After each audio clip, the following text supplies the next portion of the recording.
Okay, welcome everyone. Thank you for joining tonight for another session of our weekly workshops about positive African parenting. For those joining for the first time, my name is Chenai Machinjike. I am one of the founders of EPACUK, which is an organization, a community interest organization. All our activities are for the benefit of the community, our African community, and we are not for profit. Our founders are mostly people with, all people with lived experience. So we are all Africans. We have lived experience as African parents ourselves, but also have various professional expertise in different areas. We have social workers, we have nurses, we have people in education, and all sort of contributing to provide the support to our community. Our mission really is to promote positive parenting practices within the African community. We provide information on safeguarding, UK parenting expectations. We help parents to understand the impact of certain practices on children, and help people to be conscious parent, to take time to reflect on our own behaviors and, build stronger and more positive relationships with our children. So we do these workshops weekly on a Monday at 8 p.m., same link every week. We also offer other support areas, advocacy for those who have social services involvement. If you're struggling to be heard or to engage with the professionals that you're working with, we are more than happy to support you to attend those meetings, and also to explain things in the way that you understand. Tonight, we are going to hear from one of our co-founders, Christabel, who is going to be talking to us about a subject matter that is quite common with most African families, and that is the issue of co-parenting within the context of the UK. So I will let Christabel go into that, but Christabel is a social worker herself, and as I said, she's the co-founder of EPAC. She's got extensive experience in children's social services. As a social worker, she's worked at different levels as a manager in fostering, and is currently an independent reviewing officer, working with children in care, if I'm not wrong, but also reviewing child protection plans for children. She does have over 12 years of experience in frontline children's services. She's a mom of two, and has first-hand lived experience of relocating to the UK with young people, with young children. So I will hand over to you, Christabel. Yeah. Thank you very much, Chinai. Good evening, everyone. Thank you very much for the introduction. I will not waste any more time. Chinai, you said everything about myself. So today's topic is parenting in the UK, shared responsibility in a changing world. As Chinai said, um, I have first-hand experience. I relocated to the UK 4 years ago, myself, my two children, and my partner. And it has been a roller coaster because coming to the UK, there's a lot of adjustments that have to happen. And I'm sure a number of people on this call will probably resonate with what I'm going to talk about. This topic can be a bit sensitive to some people. So this is a disclaimer. If you feel it's a bit too much or you're feeling as though, because I'm just reflecting back on a session that I did somewhere else, and you could hear from people's responses that they were not too happy with the deliverance of the topic, especially our male partners. So excuse me, but this is just me talking about the experiences that I have gone through, I have seen within the community of our African well, with our brothers and the families that have come to the UK. So, parenting in the UK versus Africa. I'm from Zimbabwe, and I'm sure there's a lot of other people from different parts of Africa, but our parenting is very much similar. But coming to the UK, this changes.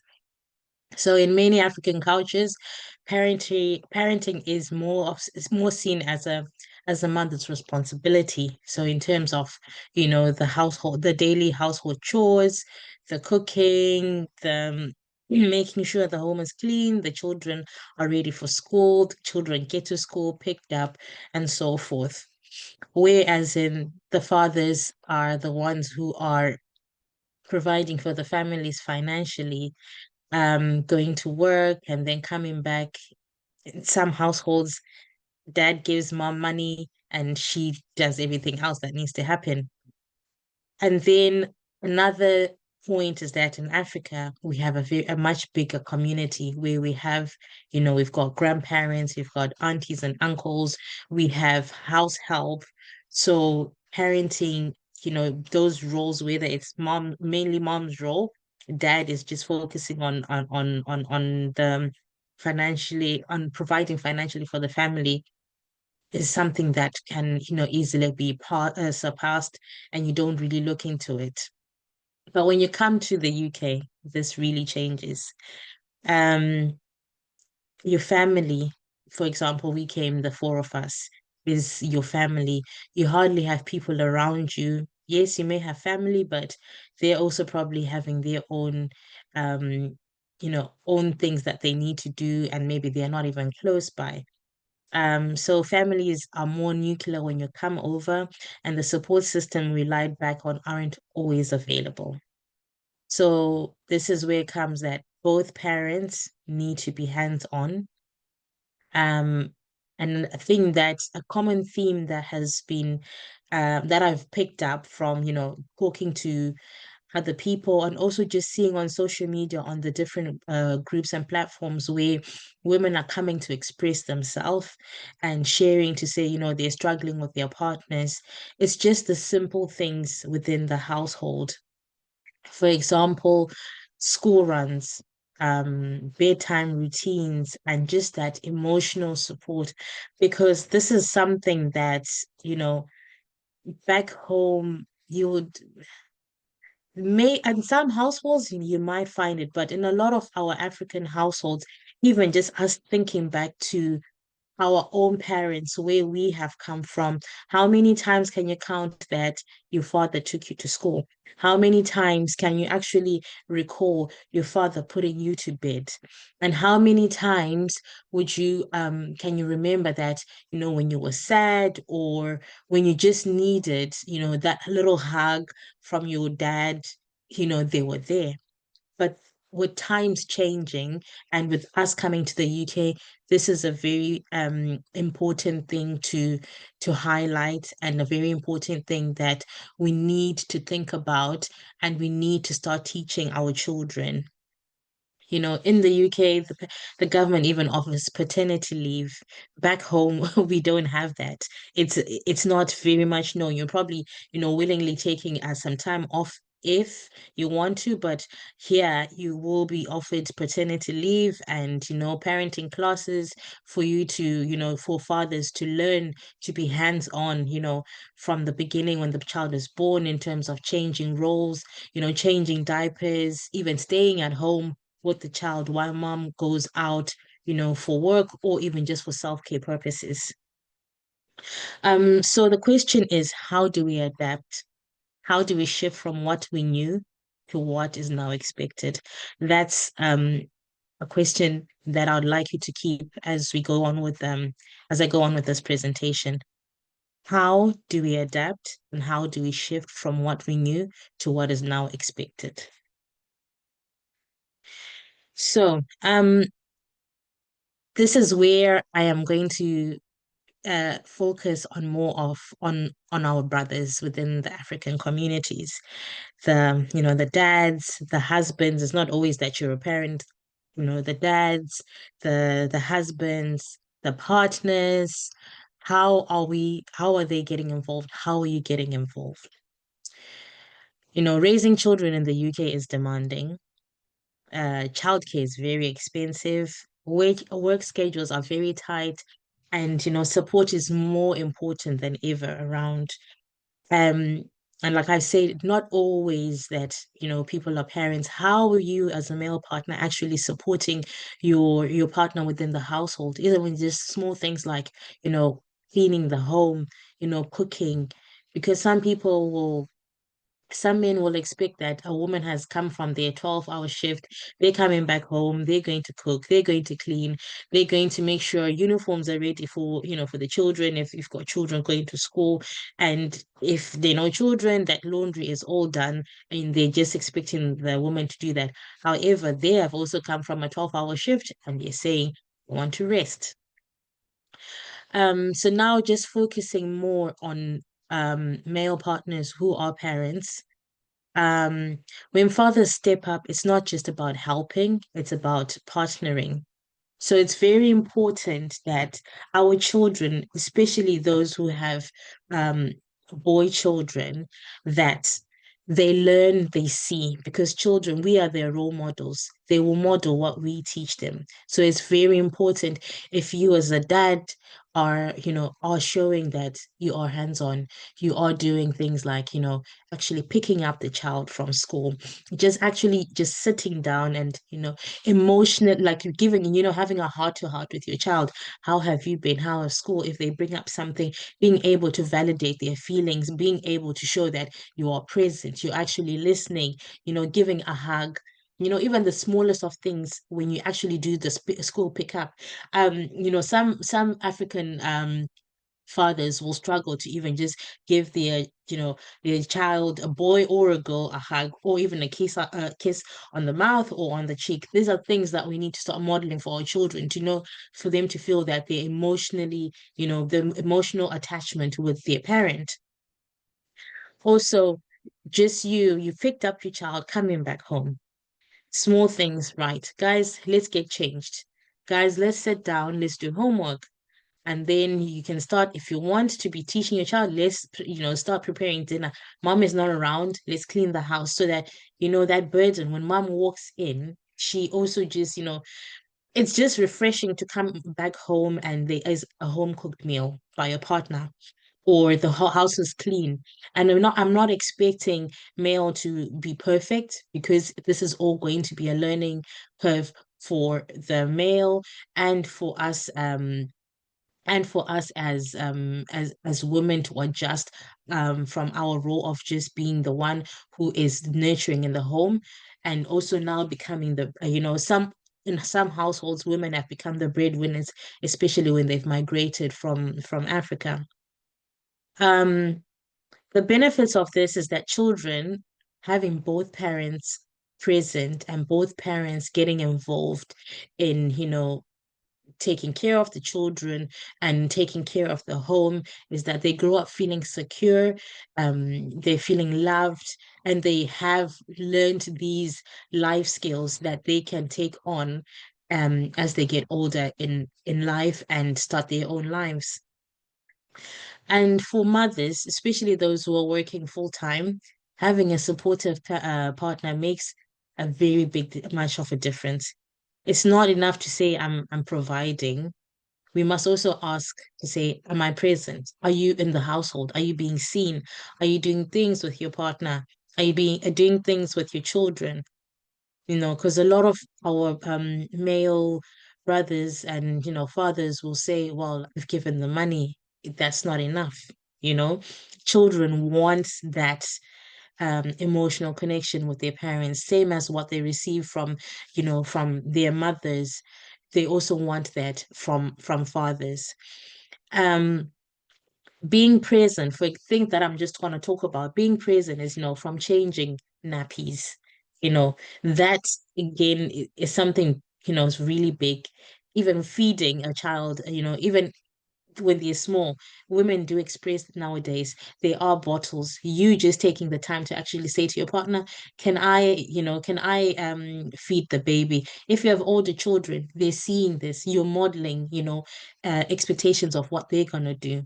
You know, Attending school meetings is another one because like I said, Jenna, I said I'm a social worker.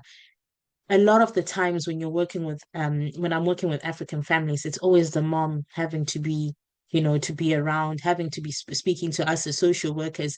And I get to a point to say, I want to see dad. I want to speak to dad. There's so much that you tell me that you do. When do you actually get rest? What is dad doing in this household? Those are the things that we'll look for. And it's not always that you'll get an African social worker who will understand to say, maybe this is how things are done in their culture. But if it will help if both of you are being present, showing up in these meetings, showing us that, you want to work with us together. Because as much as we may support mom, how do we know that dad is also, getting this information that dad is going to change in the event that there are issues going on at home and social services involved? So it's very important that if anyone here is open to social services, doing things together if you're parents is a very good will reflect very good on you as you're working with social services. And showing up again is not just, this physical things, it's emotionally, like I've touched on that, just being able to be present, to speak to your child, listening to them, validating, their feelings, just those little hugs, those little pat on the back, letting them know you saying the words, I love you. Some of you, if I ask you, have you ever heard your parents say, I love you to you? Probably some of you will say no. A lot of us may say no, but these are the things that we need to start changing. We need to start breaking those barriers, those things that we experienced as parents. And what I can say is that it's not going to happen overnight, but it's bit by bit, step by step, that we'll start to get those changes in. So, changing gender roles after migration. This is like I've said, this is something that's quite big. Um, when we migrate from wherever we've come from whatever part of the world, part of Africa, it's, our address is going to change, our postcodes are changing, but as well, our roles are changing. Um, a lot of the women who've come to the UK are becoming the breadwinners. They're the ones that are probably having the certificate of sponsorship, meaning that they have to be working full time. They are probably having to provide more in terms of, the financial aspect, because like I've said in the previous slide, childcare is very expensive. So you both need to be involved. However, if there isn't that partnering, you're gonna face a lot of challenges. However, talking about women becoming breadwinners, this is um another pattern that I've picked up, especially when you're reading on social media, that the men are feeling as though the women are not respecting them. And I know a lot of males are talking about how they're being threatened and made to feel as though they're inferior to their partners, which is something that if to the females on online, let's be gentle with our partners, especially if you know your person that they've never done this back home and they are trying to put in the effort. We need to support them, and by supporting them, this needs to also be modeled around the children, that people do learn and you do support. And again, that's modeling to the children, because um there's a lot of domestic abuse that is now coming out from these gender roles changing within the homes. As much as we probably will not think is domestic abuse, but it is, especially we're exposing it to the children where there's a lot of tension within the homes, partners not talking, doing their own things because of this misunderstanding of the different roles that people are taking. And a lot of men are struggling with this change. They feel displaced or unsure of, what their role is within the home. However, I feel like men shouldn't take this as a threat. It's not a threat. This is an opportunity to break those beliefs that, you know, it's a woman's job. Dads are just there to provide. Partners are male partners are just there to provide financially. To the males online, if he can hear this, this is your chance to change things for your children, to change things for your household, to change things for you and your partners. Trust me, um if you do step up, if you do step up, I'm sure you're going to have a happy home with a happy partner. And it's not just about getting it right the first time, it's about showing the effort, trying. You know, if you can't do something, at least express to your partner that I can't do this. Can you teach me? Wanting to learn is something that's very important, especially with these gender roles. Simple thing like, cooking. I know it can be a challenge for a lot of people, a lot of males online. However, if you just speak to your partner or even speaking to within your communities at churches, I know there are a lot of groups going on in different churches to try and support with these issues around the gender roles changing. It's there is help out there, so do reach out for it. Um, so what needs to happen is that to the fathers, the male partners, your children need you. Your children do need you. And if you haven't, think about stepping up, not just for the sake of for the home, but also for yourselves, because if there's tension around, that's going to affect your mental health as well. Because a lot of men are talking about how they're struggling with their mental health. You need to talk about it. If you're struggling with all these new gender roles, talk about it. Ask for help. There are a lot of places. Us at EPAC, we can direct you to different services that can support you within the male communities within the UK that are trying to support. Talking to your partners is, it's very important to say, I'm struggling with this. How can we work around it? Come to an agreement of, right, it's okay. If you don't cook, it's fine. At least try and clean around the house and now come and do the cooking. Maybe together you can actually make meals in batches and there you're learning. But just that communication and coming to an agreement with each other will make very much of a big difference within the household, within the atmosphere that is present. um to the mothers, speak up. Coming on social media and writing it is not going to help. Let's be able to talk to our partners about how we're feeling, about how things are going. Let's be able to offer support, to say what is it, to actually say what is it that you want me to teach you, because there's much of, let's just talking about, to say, oh, he's not doing ABCD. Have you actually found out, can he do it? Does he know what to do? So we need to have that open communication both ways.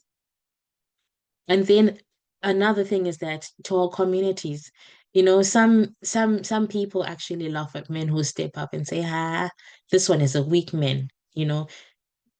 It's not like that. As a community, let's be able to celebrate those hands-on dads. Let's be able to celebrate those hands-on partners who are able to support, you know. Let's teach our sons that parenting is not just a woman's job, it's a shared responsibility. And then to all of us, let's build homes where there's love, there's respect, and responsibilities are shared equally.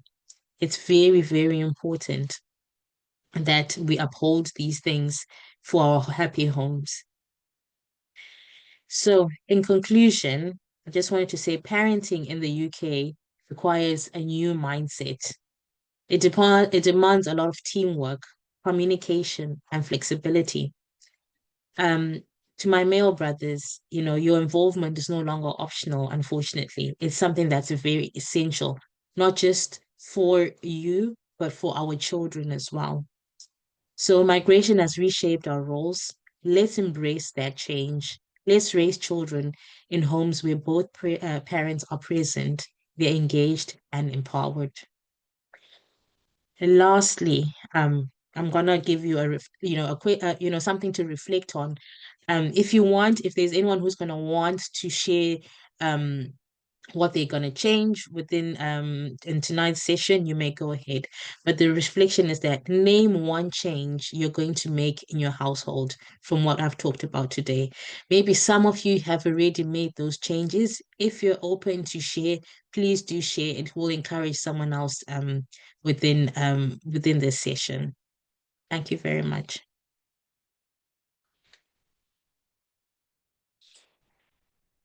Wow, thank you so much, Christabel, for that very, very insightful, information-packed session, and very needed conversations, I think, in respect of some of the issues coming up.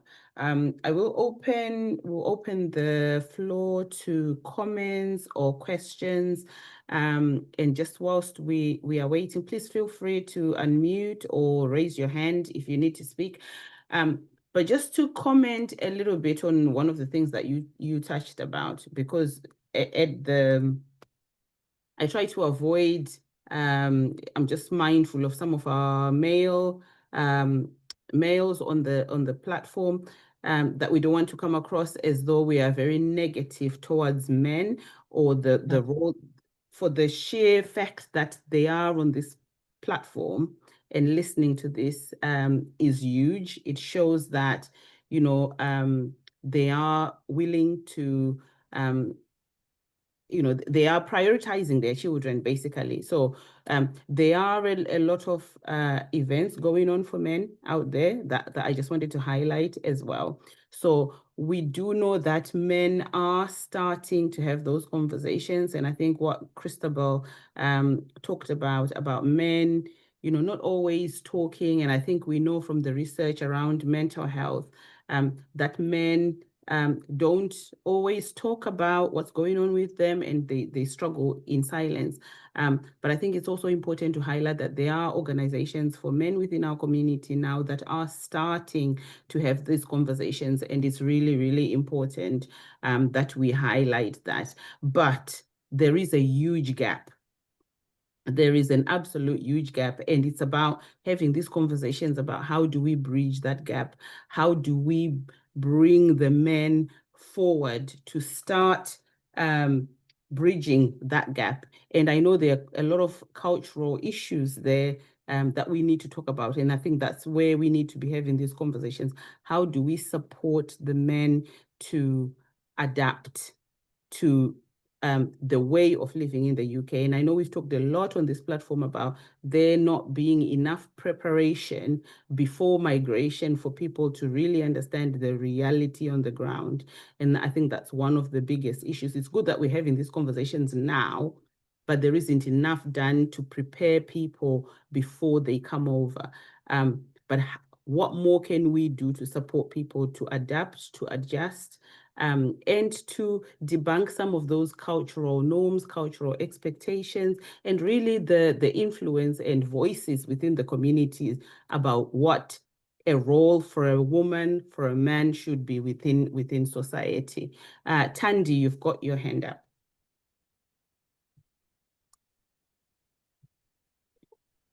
Hello, yes, it's Tandy's husband here. Hello. Hello, everyone. But quite an interesting topic. Sorry about I think the background music, but I'll try to be as loud. Um, I'll go by maybe my personal experiences and things like cultural perceptions. Coming from Zimbabwe, born in a family of seven, and with only one girl in the family, and she came right at the last. Our mother always emphasized on us learning to do the family chores, to cook. And when I started staying alone, I didn't find a problem. And then coming to UK, and we had one child. And by the time when we had the second one, there was no family support where you have the aunties or the grandmas doing the usual thing that we know. And at times, the women, in most cases, they go into postnatal depression and they will be needing that help at that time. But there's no support structure. And to the people who are coming to the UK, especially like now, the roles are reversed. The woman happens to be the breadwinner, and the men at times will be having a job that pays less. And as we know, women tend to have more energy in some ways, more than men. Like they would go from one shift to the other, and they will become like the sole provider. We have had cases where we like went in to help where marriages were literally failing just because the woman would have gone to work and they come back to the husband and friends, switching through the channels for the best football teams. No, the children haven't been fed. And it's one thing that maybe we have to kind of come to terms with because in as much as the countries that we have changed into, you find like um, it is dynamic as well in terms of how we should kind of change our ways of living. Because this terrain, like here in Europe, it doesn't work. It will give you a lot of grief, whereby even a marriage can just fail over a small thing like chores or cooking or just taking the meat out of the fridge. Because in African setup, men, we are normally Have taken you as not finished? kings. Where, hello, Sorry, go ahead. hello. Yeah, that's okay. Okay, Please, can you okay. mute Let me. if you're not speaking, so that we don't have interruptions. Sorry, go ahead. Okay. Yeah. So, I mean, in a nutshell, that's maybe all I want to say. I hope I didn't take everyone's time. Um, Thank you very much. No, thank you. Thank you. That was very helpful. Christabel, I don't know, did you want to come back on that or? No, all I can say is well done to him. It shows that, I think he really adjusted well. And it's good to hear, from a male's perspective and being able to talk about it openly because, these are some of the challenges that males are facing, to actually even talk about the experiences and how things are going for them and how they've actually done it themselves. Thank you. Brian?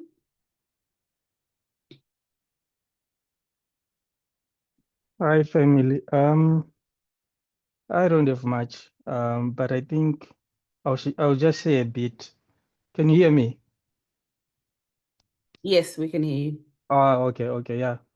I grew up in a like male-dominated family. Like, my parents separated when I was a bit young, so my dad used to look after me and my two brothers. So from a younger age, my dad used to cook until when I grew up, to the point where I took over the cooking because I was the oldest boy.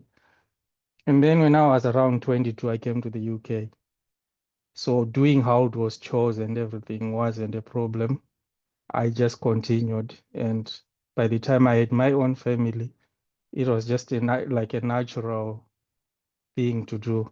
But what I want to say is, Christabel said something which is so important. It's all about the mindset, because right now there is a huge difference. I started my family here, and there's like two groups of men who are like me, who came to the UK a long time ago, and then men that came, let me say 5 years, less than 5 years ago.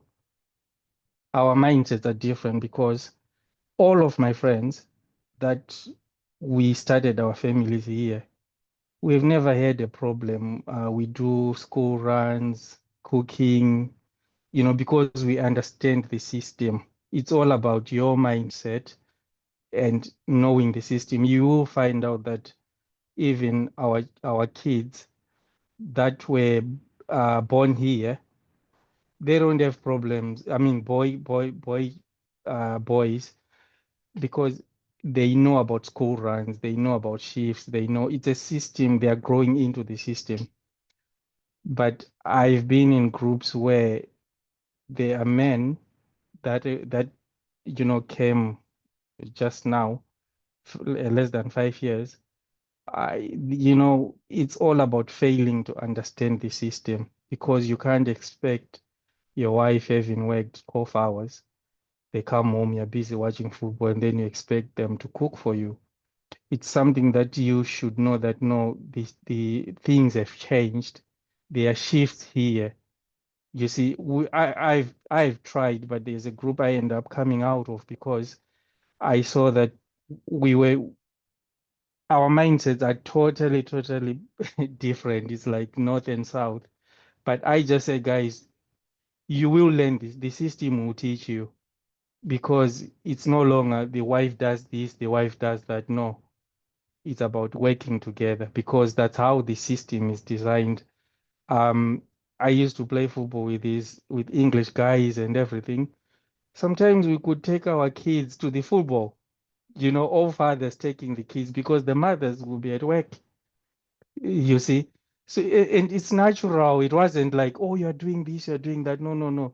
It was just something natural. So, from what Christabel has said, the most important thing in this issue is the mindset. My fellow brothers, we need to change our mindset and know that we're in a new environment with new rules. You can't live in Europe as if you're still back home. It's totally different.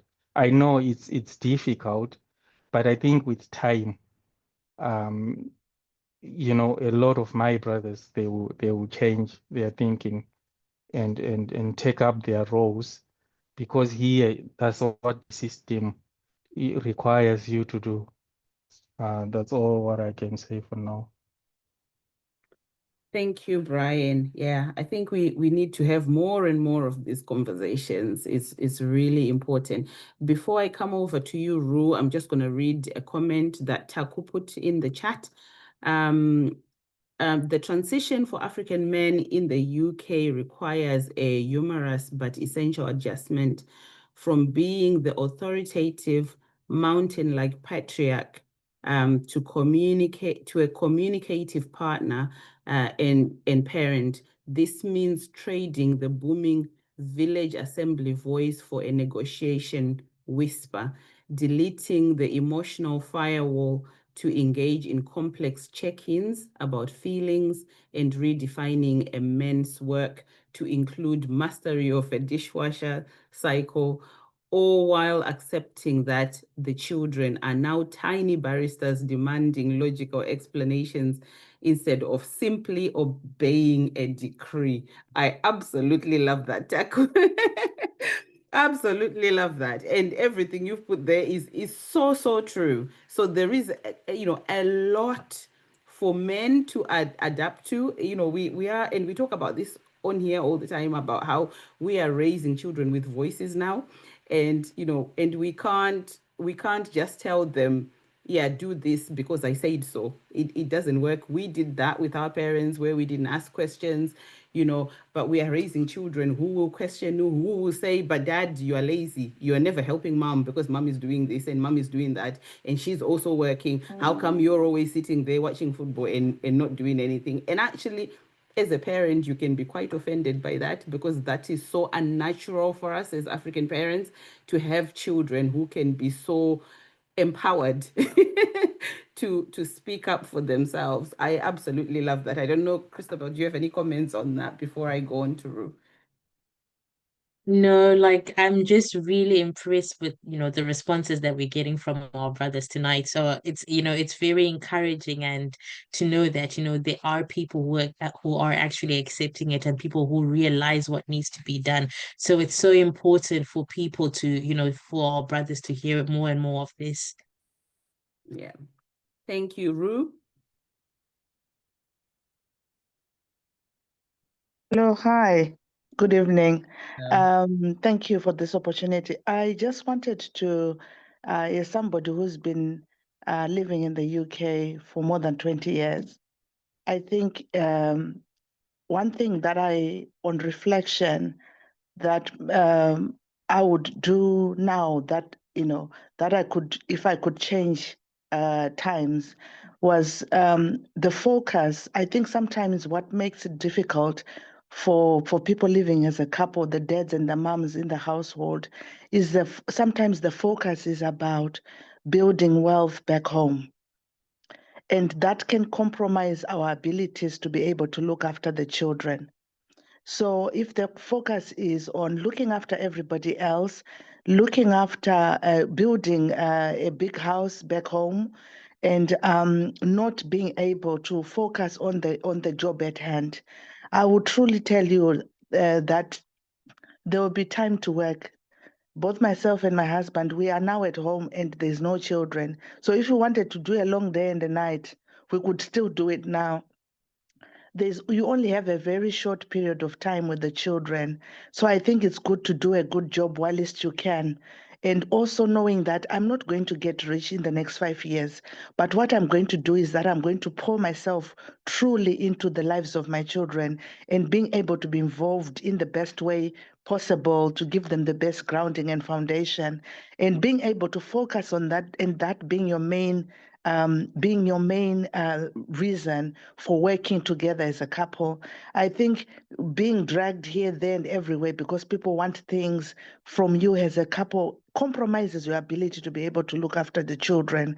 So for me, if I could change the times, I would have just worked enough to feed my family and to pay for the after school clubs, and not doing these long days and all these nights sending money, and I don't have anything to show for it.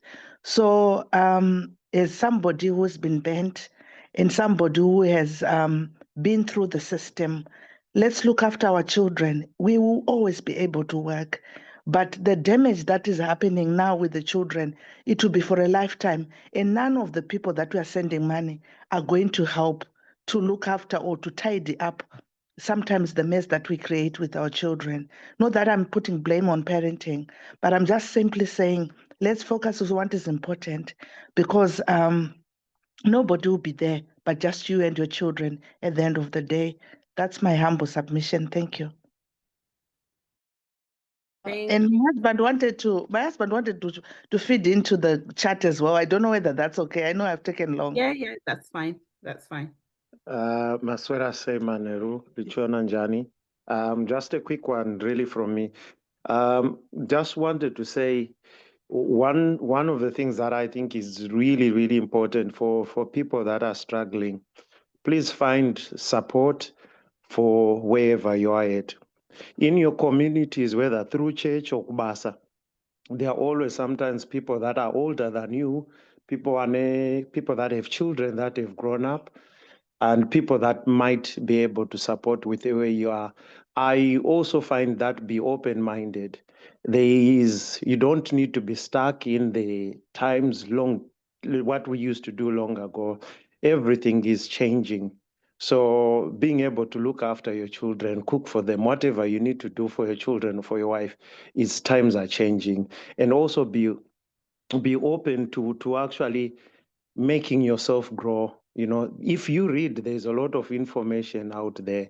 And if you looking for the information, you will find it. And again, the advice that you get with people, take it really, really critical, because what works for me and my wife at home does not work for my brother and his wife elsewhere, and does not work for my friend elsewhere. So whatever advice you take it with a pinch of salt, and really look at your circumstances and work around where you have, and don't compare. And I think at the moment we have a lot of pressure on social media, reading about things that are not true. And what I find as a people, we listen more to things that we hear than what we've read about ourselves. So we always get the wrong or the inappropriate context for a lot of things. And then we make judgments from there that we take away with us and build on things that won't work because of that. Thank you. Thank you so much.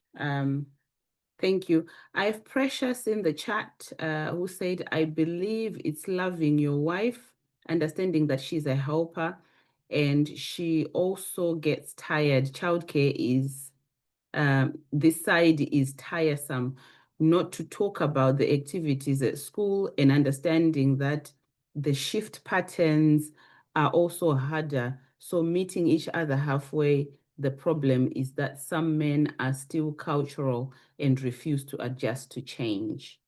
And that's why we are here, Precious, having these conversations. And I am really, really pleased. This is the most amount of men we've had on this platform since we started this. So this is really, really positive. And also the feedback or the comments that are coming from the men are really important. I'm going to go to Tammy first, and then I'll come to you, Tato. I do apologize. Tammy can't put a hand up, but she's put a message in the chat.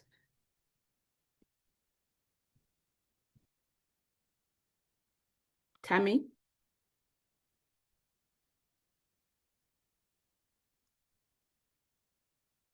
Are you there?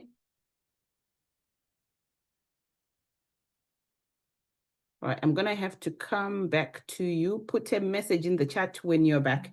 Tato, I'll go to you and then come back to Tammy.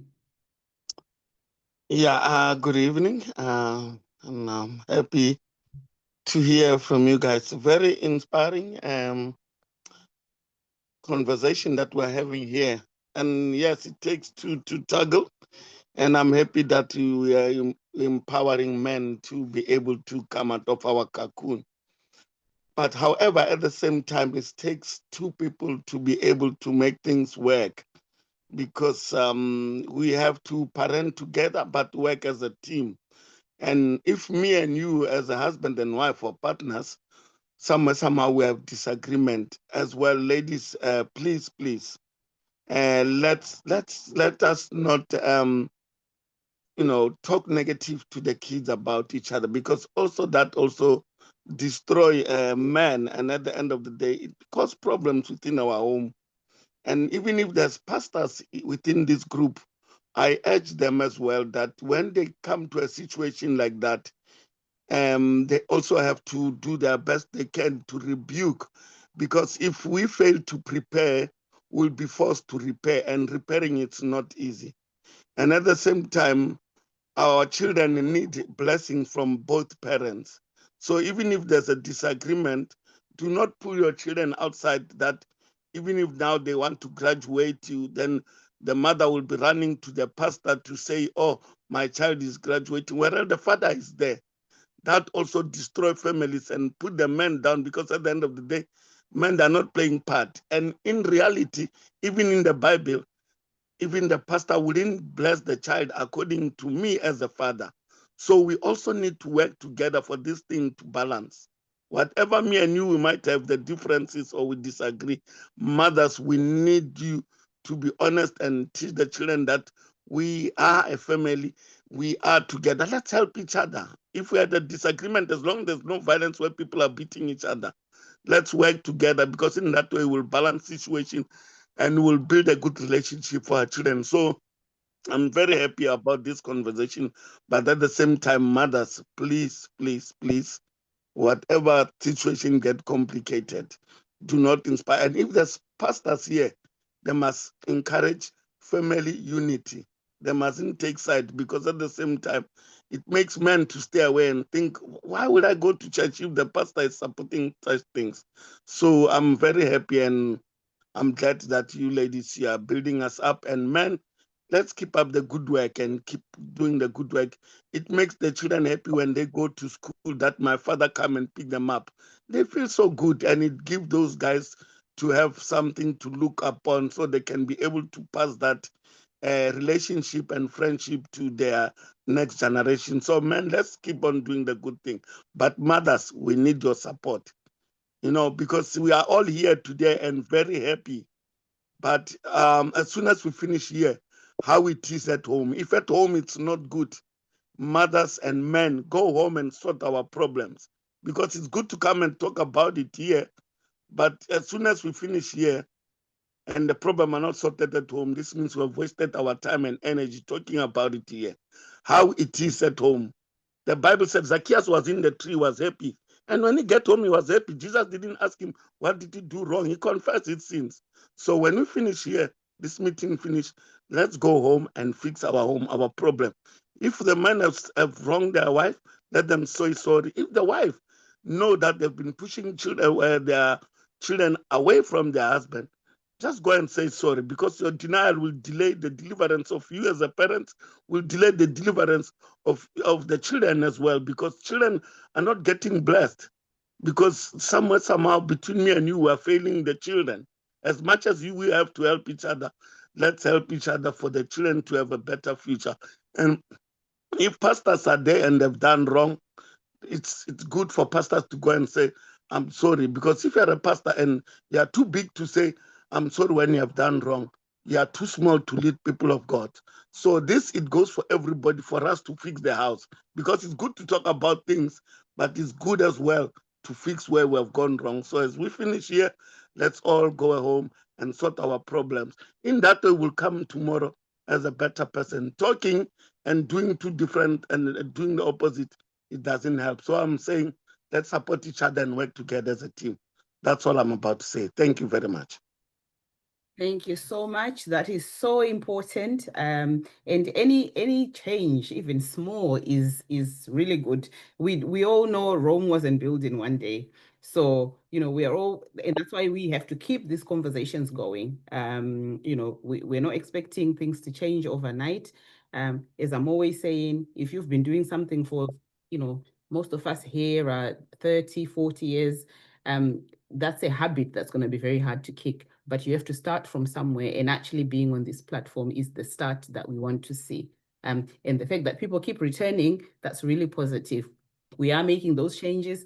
I do agree with you, Tato. There is a lot of work to be done in churches as well around supporting positive behaviors, in people's relationships, because we do know that there is a lot of things that are swept under the carpet within churches where people will go to the church for support, and that's not always there in the positive way. So that's a lot of work that's happening with churches. Very positive. Christabel was talking earlier about another presentation she did that was actually for a community, for a church organization. So it is positive. Pastors are recognizing this. They are inviting us to speak to their congregates, and that's really important. Those conversations are taking place as well, and that's really positive. I see, Tammy, you're back. Are you back now? Yeah, I think and then I'm I'll back. come to you, Stephen, and then Tandy. Thank you so much for such a powerful and insightful discussion. Can you hear me?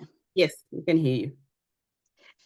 Yeah, it's a very complicated topic in terms of, I think it's insightful hearing from men themselves and how men do see things differently because of how probably some of them have been raised in the country and how some of them have grown up in this country. So the way they run their families or the way they do their things is different from somebody who's coming from Africa. Like you said, Chennai, that it takes a long time.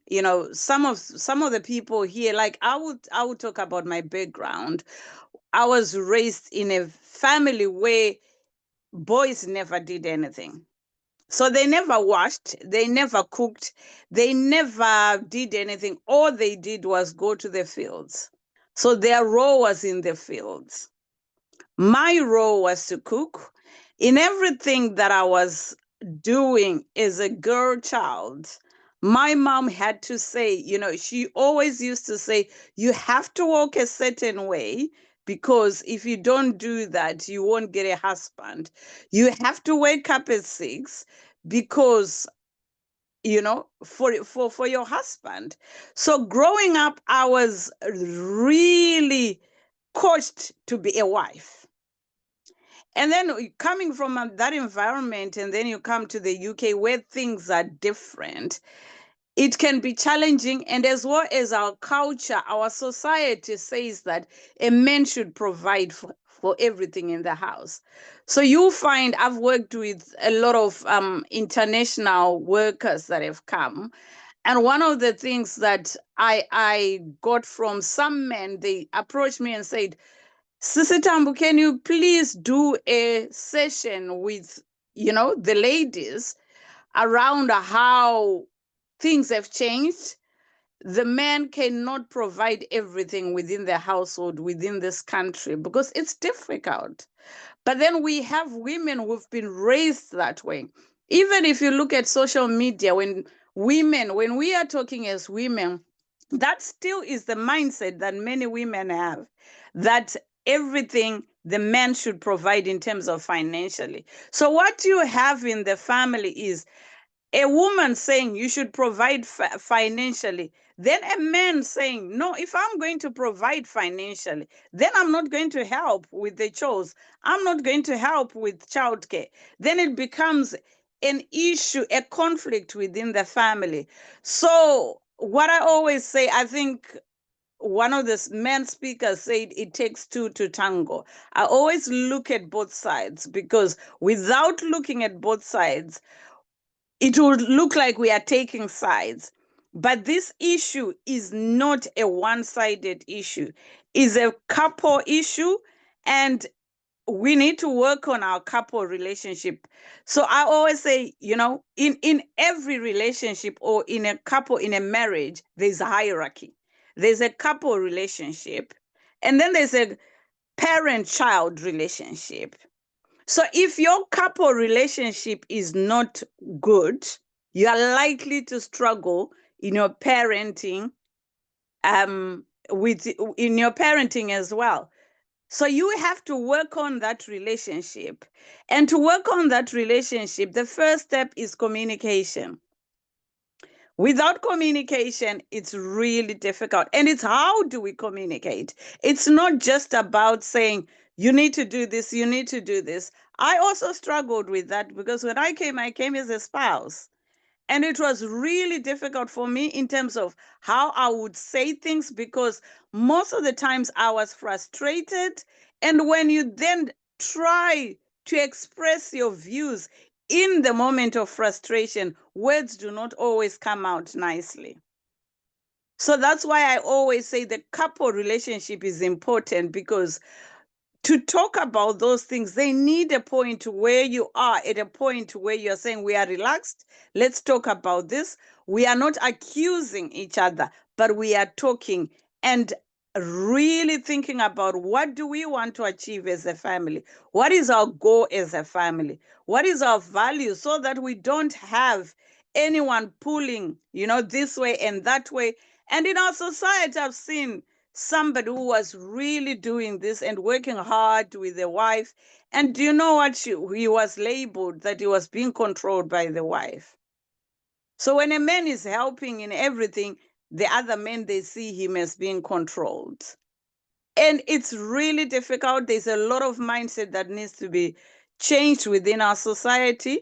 It takes long. We might not be able to eradicate it now, because sometimes I always say, if you've got a man in the 50s, they've been raised in that, it's really going to be difficult to change that mindset. But we want this change to be passed on to our children. We want our children to know that it can be better. But then without that role modeling again from those parents, it's going to be a struggle again for the children. But thank God the children, they have got other people they mingle with, they go to school, they get to be taught about some of these things, issues that we are talking about. So they have an understanding of how we can live better as a couple, or helping each other. They don't have those traditional roles that are said, this is for the man or this is for the woman. Sorry, if I continue, I won't stop. So I'll stop here today. and just say, yeah, it's a complicated issue that we need to tackle is couples, not just leaving it to just men or to women, but both. But to do that, we need to be a point where we can sit down and then say, how can we talk about this without accusing each other, with an understanding and just highlighting things as they are. But groups like this are very important, because I'm glad that we are having such platforms where men can also go and talk. In my profession, I ran a father and baby group. And I will tell you that I was there for about 6 months and I never saw a black man. I never saw a black man. All I saw was white men coming with their children. And most of them will tell you that they are stay-at-home dads. And I used to wonder, can we have stay-at-home dads within our society? Again, that's a question that we need to think about. That's a reflection. If we cannot have a stay-at-home dad, then we are going to struggle in terms of navigating how we do things within the home. Because, like you said, tables have turned. It's no longer how we were taught that the man is the provider. Now anyone can be the provider. And how do we navigate that system when, as a woman, I'm now the one who's earning more than my husband? And how does the husband take it when he feels like he's now under the woman because she's got money? So we tend to value, or to put a value on a relationship around how much somebody earns. So if anyone earns more, then we think they are the ones that have control within the relationship. All right, I'll leave it there now. Thank you so much for giving me the chance to talk. Thank you so much, Tammy. Thank you so much. Wisdom. For those who don't know Tammy, she is Mufaro Mafaro on Facebook. So most of you will know her by that name. She's one of our social workers doing amazing things within the community, advising and guiding on social media with some hash words that come with it. So yes, doing some amazing stuff, supporting our community. Thank you so much. Such an honor to have you here, Tammy. Thank you. Yeah. I've just had Ayo Bolami respond to what Tammy has just said in the chat. I said, that's so true, Tammy. Some of our African men struggle to sit down with their wives to make plans and set goals in partnership. It makes them feel out of control. A lot of patience and encouragement is required. Avenues like this are also important to encourage our men to attend conferences and conversations like this. The churches and social gatherings have a big part to play. That is so true. I agree with all that. Christabel, do you have any comments after what Tammy said? You said a lot there. Yeah, she said a lot. She's covered a lot, and our brothers and sisters here, I'm sure they can take a lot and be able to reflect and make changes. Reach out for support. We're all there. We're here for you guys, and we want to make that change for the next generation. Yeah. And I do agree with a lot of what Tammy has said, for us ladies especially. We are asking for the men to be more partners in parenting the children. We can't also be expecting them to provide financially 100%. That's unrealistic and that's unreasonable. So, we have to meet each other halfway. Somebody has already said it's about sitting down. And I know Bola has just said in the chat that, our men, sometimes it's difficult to sit down with them and plan. But I think that's required as a partnership in your marriage, in your relationship. And it needs to start at the couple level, like Tammy said. I think that communication is really, really important. we can't do things in isolation. I think we are way past those days back home where the man would get paid, come home, maybe just leave the wife with the card to now plan and budget, and then they go off and do whatever they're doing. We haven't got a lot of that support we had back home, of the, you know, the house help that we had back home, or the family, you know, the village that we had back home. And I know we talk a lot about building your own village here. It's not that simple, because everybody's got their lives. You know, even when you have family here, you realize that, you know, that family unit is not in the same context that it was back home, and the support is not readily available because everybody else has their own lives. Stephen, I know you've been waiting a very long time. I'm so sorry, and I'll come to you, Tandy, after Stephen. Hi, my brothers and sisters. I'm so happy. I wouldn't bother waiting even longer because I'll still be learning. Yeah, I think change will change you if you don't change. We are all in a global village, and we are affected in different ways. But this subject that we have now, if we move away from the foundation, a family foundation, our house will not stand.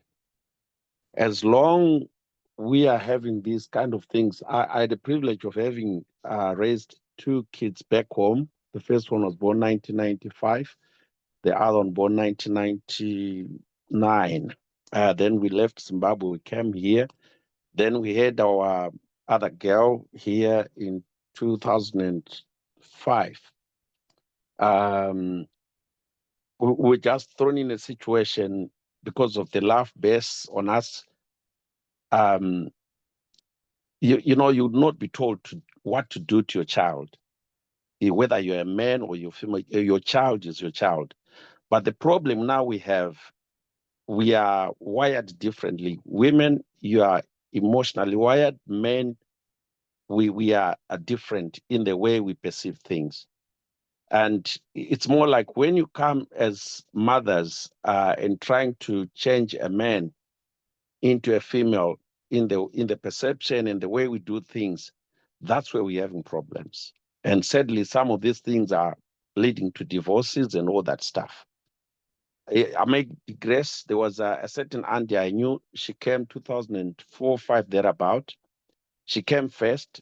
Then the husband didn't even want to come here because he was a big man working in Harare. So, because the way we see things and the way we perceive challenges, zvinosiana. Baba vakauya kuno. Then she found the mom has already traveled. She now knows how things are done here. She's got a good job. But baba vauya kuti vachipinda good job kunoko, it didn't work. Sorry if there are other people don't understand Shona, but I'm just trying to put it through. So she came here. The husband later on came because things were getting worse in Zimbabwe. Then the lady said, well, Baba, this is how things are here. You know, there's women, you quickly learn things, you can adapt all situations. Maybe that's why God made you helpers, suitable helpers for that matter. You can fit in any situation. You've got the ability even to carry a baby, to carry pregnancy, even 2 twins in your, this is a different thing which you cannot, a man cannot do, though we have our own challenges. So this lady, the man came, then say, Baba, Mauya, I'm just trying to help on how we can talk to each other and see sometimes it may have some long effects. So the man said, okay, this is where you are. You may, then she called some other brothers she knew to help the husband to register to get a job. And he got a job with a company called Amtrak. I don't know those who knew about it. It was for lifting things like fridges and all that stuff. Remember, he's a manager. He's just flown in and it's only a week he's here. And the mom is trying to put things in the way that they need to adapt and speed up. I know we're talking about children and raising children, but I'm just talking mainly on how we communicate things. So the man went out and he came back and he saw the foot sore were very painful. You could not even, then the woman could not see that the husband is affected and say, Baba, you got to be man enough, because this is life here in UK. We do things this way, and the man, well, could not cope.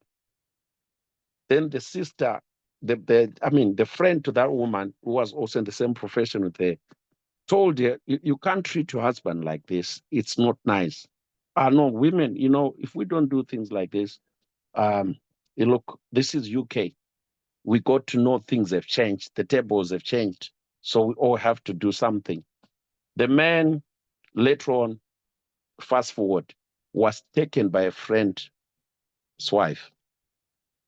And Mama vakasara vari pachena. So all I'm trying to say is how we perceive and work out things, no matter how difficult things are.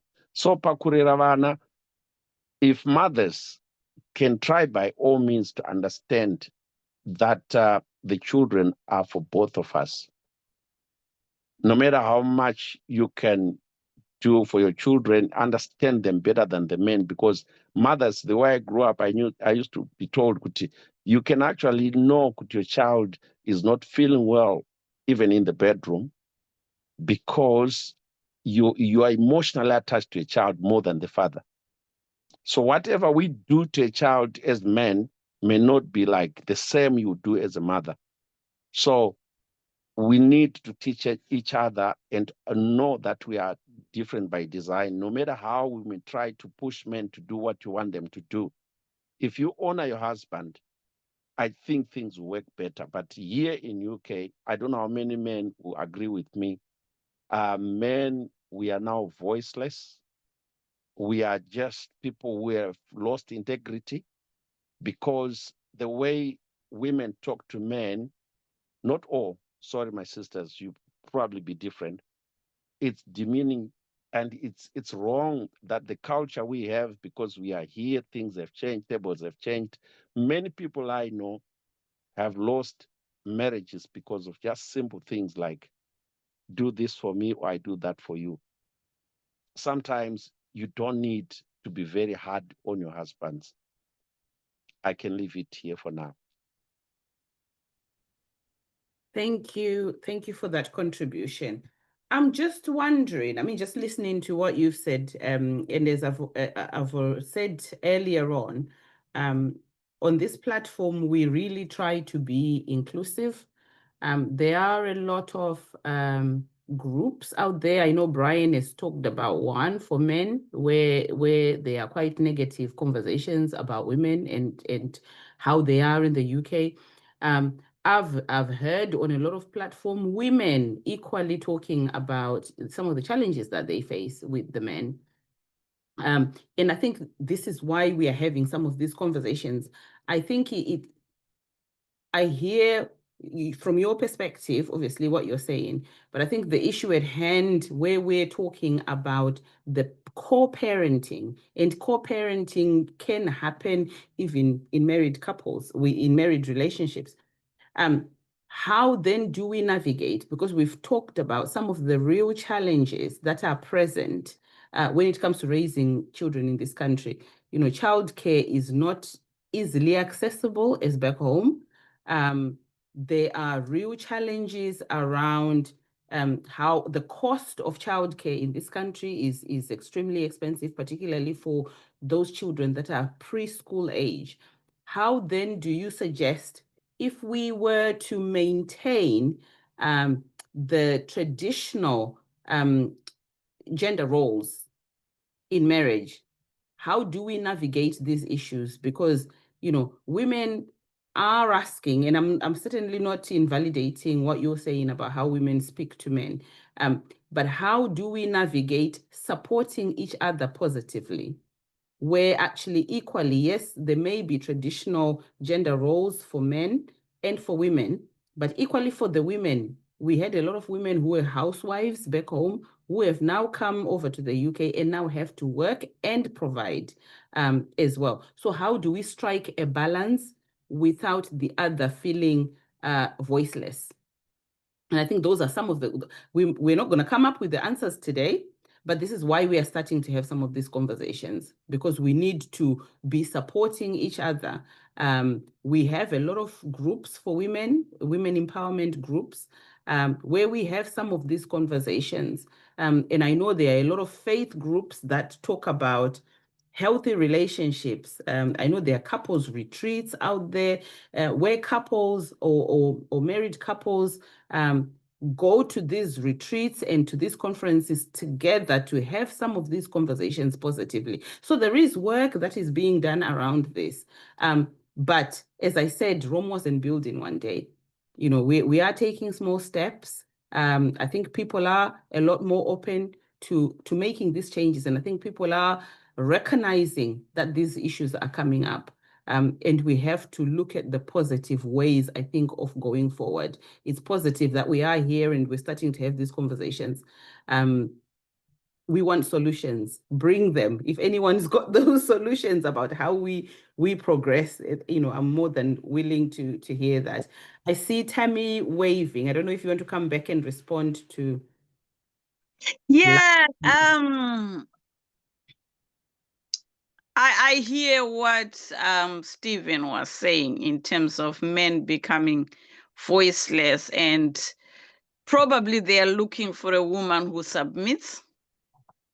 And I always say, if you find yourself as a man saying to a woman, I want you to submit, you're not submitting, there's something wrong. In a relationship, we shouldn't be pointing out that I need to be submitted to, or you need to do this. I believe that as a couple, if things are going on well and you're able to communicate and talk nicely, submission comes automatically. You don't have to demand it. And from my experience, when a woman sometimes, like we are talking of how things are so difficult, the woman is the one who's on course. Probably she's doing dom care, she comes home, she's tired. The man has been, you know, sitting there playing. Yes, I do understand that culturally, probably they were not taught to do that. And it's going to take time. But as a man, you also need to know that that's going to come with a challenge. Whilst we are waiting for you to adjust, frustrations are going to be there. Pressure is going to be there. So sometimes, because the wound is so open, the woman is hurting. So in terms of then the words, how they may come, they may not come, you know, as empathetic as, you know, we should be. Probably because you are tired, you are frustrated. In those moments, then the way you talk to a man is not like, oh, I really want you to, I'm really sorry that you've had to sit down. I come back from work. We should help each other, because you're tired and you just want things to go on. That's when sometimes voices are raised. So again, like you're saying, there are platforms where couples are given a chance to talk. Unfortunately, within our society, not many couples believe in professional support. That's one thing which I've noticed. So we don't believe in counseling. We don't believe in therapy. Some of these things, I'm now jumping to my professional now, where some of these things, they are trauma, even in men. For them to change, it needs a professional who can take them through the steps and deal with the trauma they've had to endure when they were being raised. So if a man was raised in an environment, I'll give you an example of how I was raised. My dad, bless him, that was the environment. I was raised in the village. Domestic violence was we talk about it. I saw it every day. In my house, in the next door's house, because I lived at a school, we used to know that every weekend, one family is going to leave their house and sleep somewhere. All right? Sometimes there was a point where my dad was not openly abusing my mom. So our house was built in such a way that the girls' room was inside, the boys' room was outside. So as a girl, I saw my mom coming most of the time. She would come when she's beaten, she would come to our room. The boys never saw that. Mm. So the way we see our father or a father figure in our relationship as we grow is different. Because although we were raised in the same environment, I saw serious domestic abuse. My brothers never saw that. They saw their dad as this lovely man. So it's very difficult sometimes. And as well as I had someone saying, oh, my father never did anything in the house. They just used to talk the way they want. And my mother would just submit. Why can't my wife do the same? Then you need therapy, because that's not normal. You are rigid. And for you to move from that rigidity, you need somebody who can untangle the trauma that you have and talk about the experiences to find out where that is coming from without dealing with the source. It's very difficult to deal with everything else. We'll be just trying to deal with the symptoms that we are seeing, that this man can do this man can do this. But there's more to that. There's background. There is a lot that is carrying as well that he needs to deal with. And I think as a society, our men needs to say it's okay to be vulnerable. It's okay to seek support. It's okay to say, you know what, I need counseling. But sometimes they are not willing to do that, to say I can get support. It then they think that, you know what, if I go for counseling or therapy, I'm being seen as a weak man. It's a sign of weakness. It's not. Actually, it's a sign of strong. If you're a man and you can be vulnerable and you can seek support, you can seek therapy, you can even go for relationship building things before that marriage collapses, then you are a strong man. So thank you. Thank you so much, Tammy. Wow. We Thank need you to you. come. Yes, she needs to come and do her own session. I'm waiting for you to provide me dates. I know I've already come to you about that. So you definitely need to come and talk to us about these topics, particularly domestic abuse. I think that's a very vital one for us to talk about. I'm going to come to you, Tandy, and then Mama J. I'm just going to say that those will be the last people because of our time. But just before I go to Tandy, I just wanted to let you know that I have put a feedback form in the chat. I would be truly grateful if you could complete that. It really just helps us to bring more topics that are relevant to you, and also just to let us know how you found this session. Thank you so much, Tandy.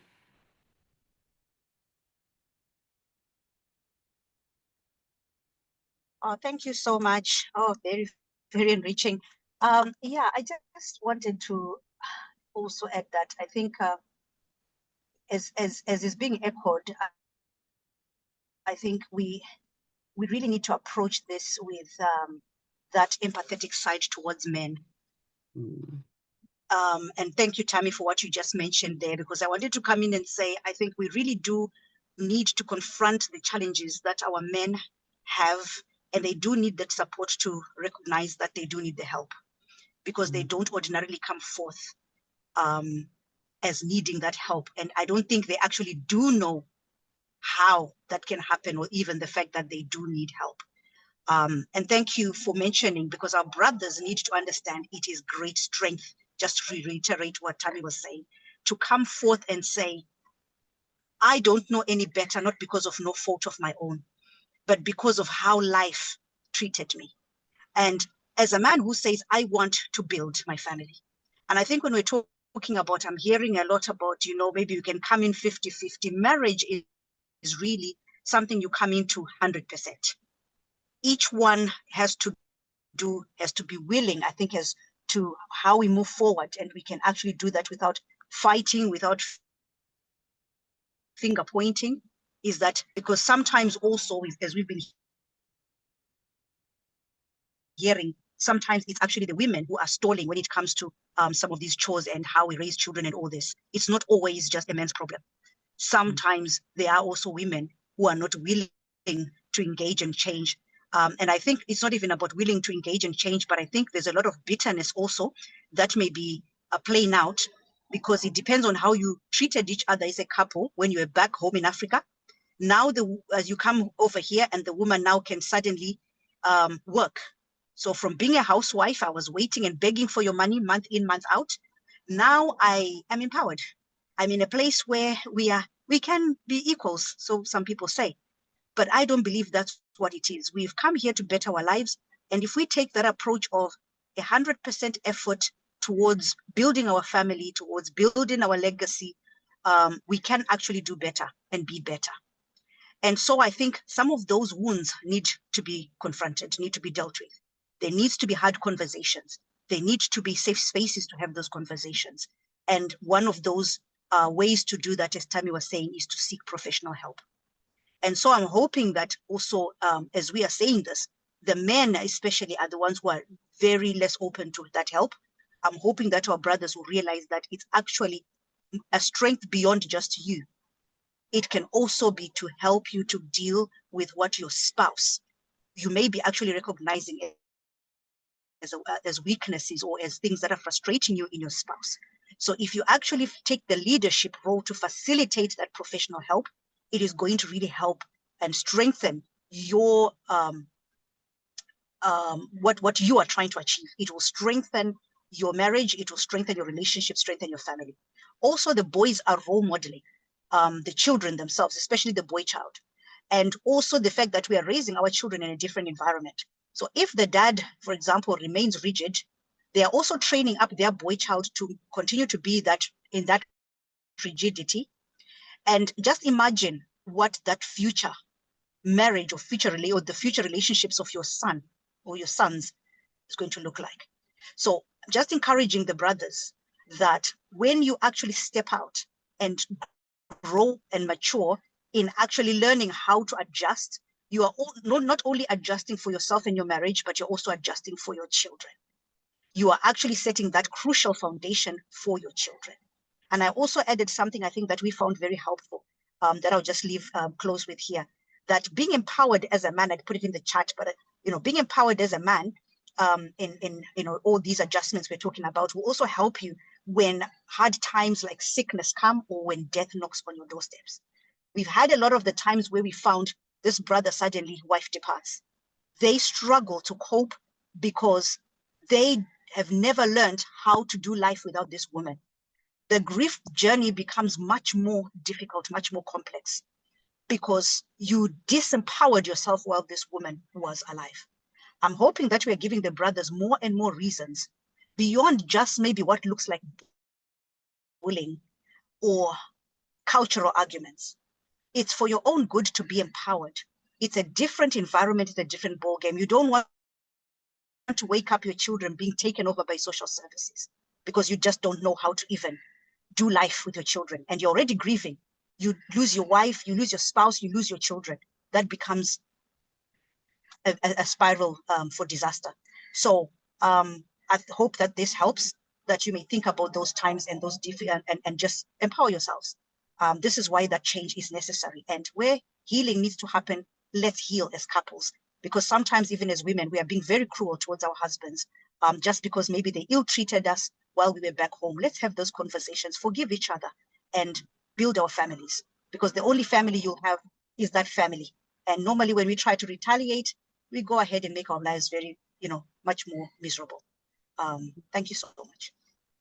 Wow, thank you so much, Tandy, for that. I absolutely agree. Being empowered is a strength, and I couldn't have worded it any better myself. I'll go to Mama J and then we'll come to a close. Hi, can you hear me? Yes. Hi, everyone. Oh my God, what do I say about this? I mean, as a parent who's always turned up for these sessions, this one has been like, wow. Everything that I wanted to say when I raised my hand, I was like, people need healing, man.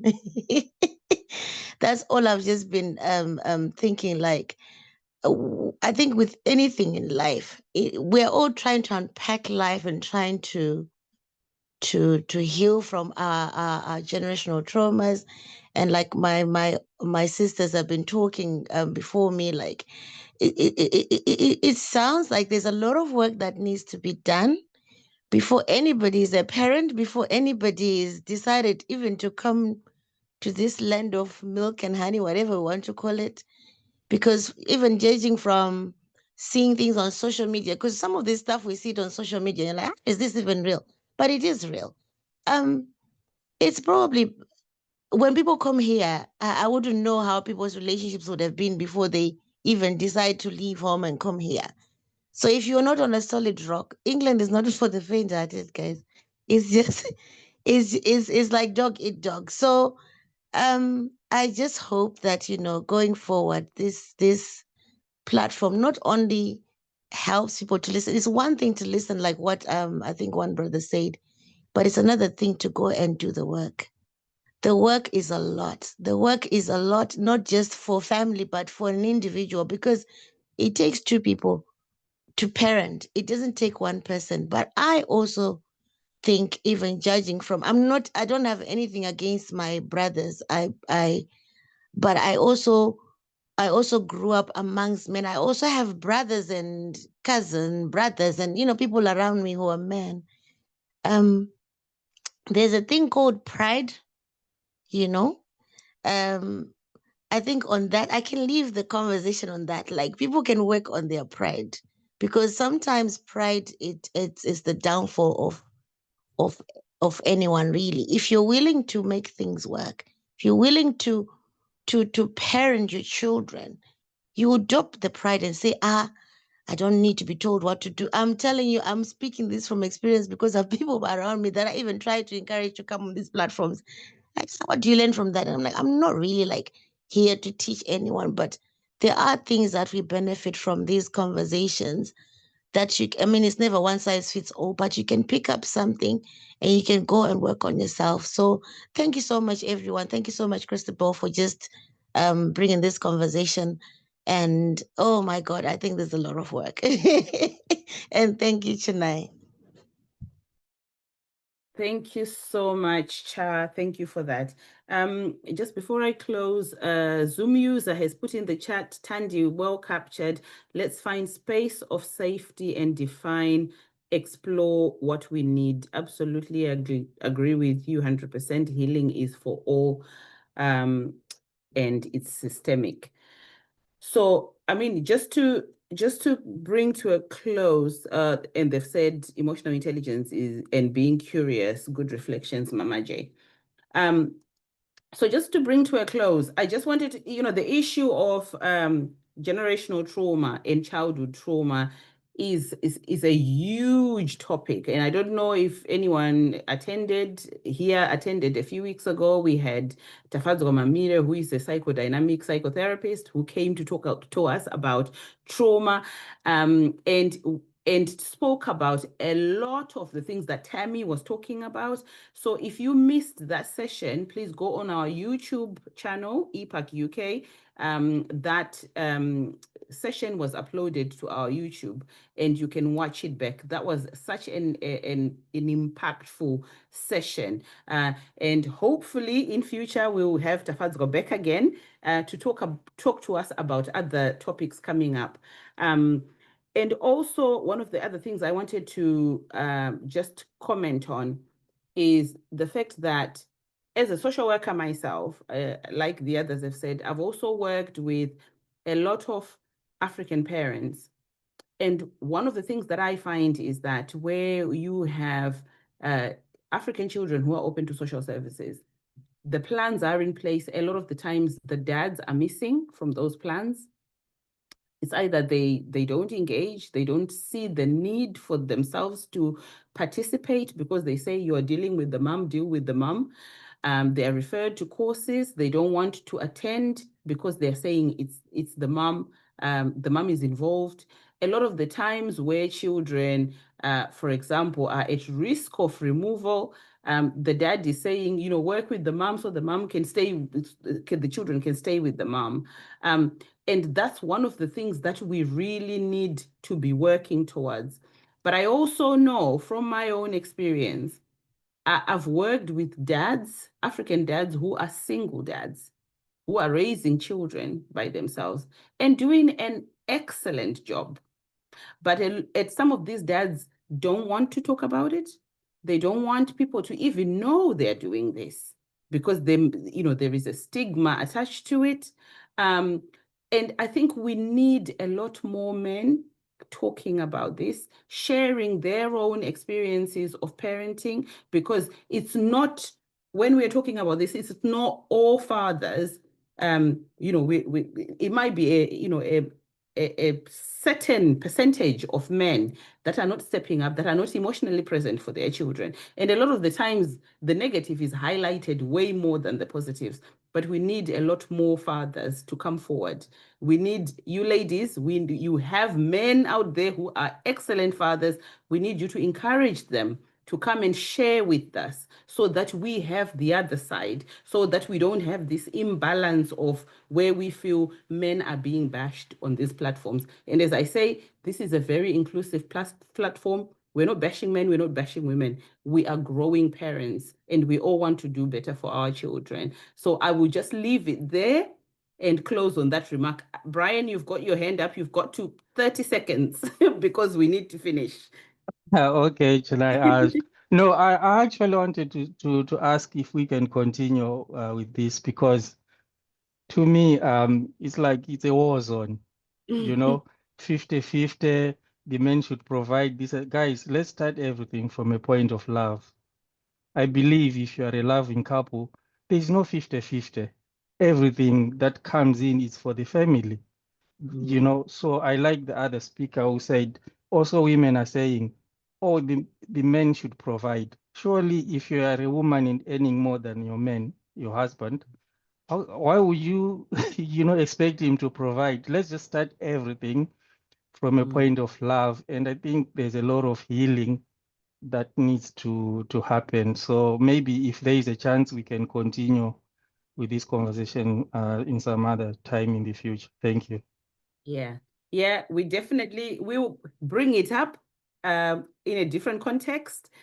Christabel, there's a challenge for you to bring this topic back again. But thank you all so much. As I said, please, if you could fill in the feedback form, that would really help us. As Brian said, if you want to hear this topic again, please fill in the form so that we can arrange to make that happen. We want to bring topics that people are actually interested in and want to talk about. They are helpful, they are real. We just don't want to sit here for an hour and a half just having chit chats about nothing. We are learning. So please, give us feedback and suggest topics that you want to talk about in the future. But thank you all so much.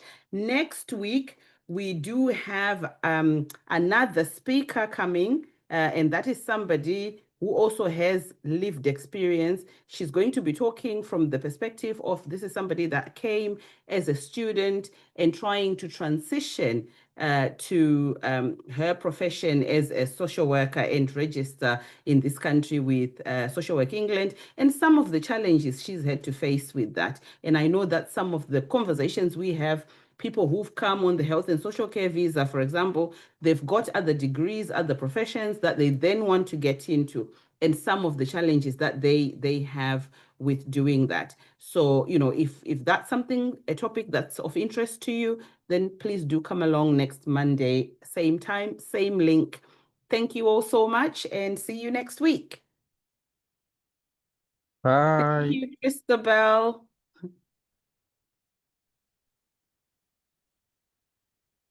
Thank